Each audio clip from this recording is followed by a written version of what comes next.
With all of the Brave Arsenal weapons now being available to obtain within the game, I thought it would be a good idea to make this video basically putting all of them into a tier list to give an idea of which ones you should be focusing on getting good rolls of.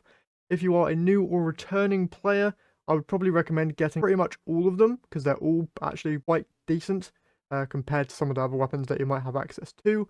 If you're returning from a shorter break, then you might only need a specific few weapons. And if you're a veteran player like myself, you'll probably only need a handful of these weapons. So we'll go over everything here in this video. But before we do, as always, if you're going to enjoy the video, be sure to leave a like and hit that subscribe button if you haven't done so already. It's free to do and really does help me out here a ton. Also, a lot of you who continue to watch my content aren't actually subscribed. So if you could double check that, I would very much appreciate it.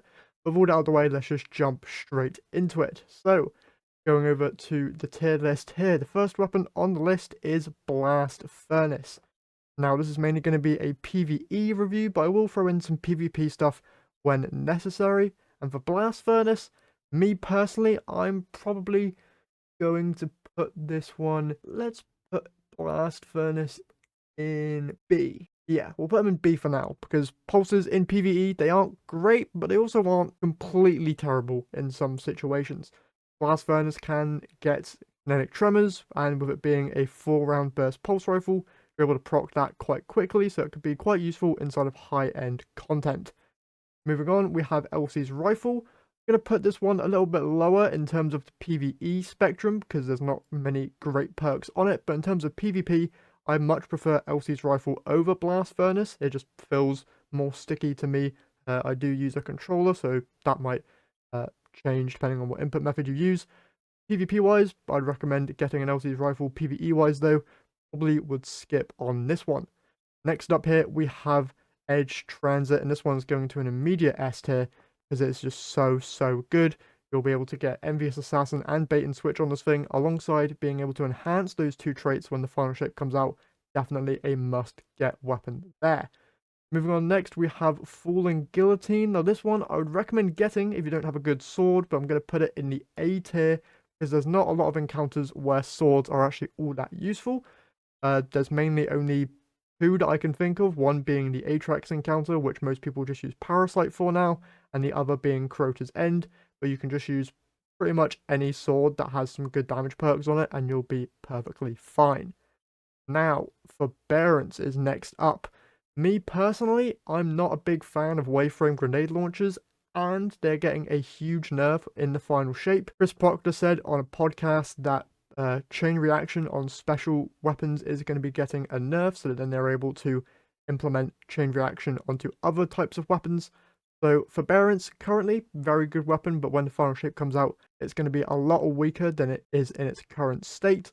So just for that, I'm going to put it in C tier, because one, not a fan of Waveframes, and there's probably other weapons that you could be farming out right now that'll be better when the final shape comes out. Next up, Hammerhead. I'm going to put this in S tier because machine guns are very useful for ad clearing rolls in pretty much any encounter in the game, and this thing can get some very good perks. Would highly recommend getting a good roll on this. Rolls that you could look out for: Killing Tally is insanely good. You've also got Onslaught as well. Rewind rounds, Envious Assassin, a lot of good options there, so definitely go and get your hands on one of those. Hung Jury, putting this in D tier because scouts are sadly really bad currently inside of the game, and you don't really need this one because every scout can basically fill the role of what a scout rifle does.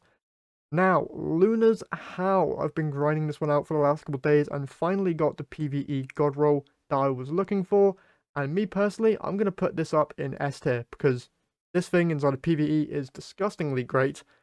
You can get Magnificent Howl on it to get those more powerful shots, but you've also got Incandescent, and Incandescent in this game is just so good. I would highly recommend it if you are looking for a good solo 140 RPM hand cannon. Definitely be farming out this one. And also for PvP, there's a lot of good options on this weapon as well. Moving on next, Midnight Coup, also S tier. Both these hand cannons, very good. Midnight Coup with Dragonfly goes insanely strong alongside pairing it with One for All. You're constantly going to be having that damage boost up, which is just so satisfying, and the gun just feels great to use. So definitely going to be a weapon that I'd recommend you go after.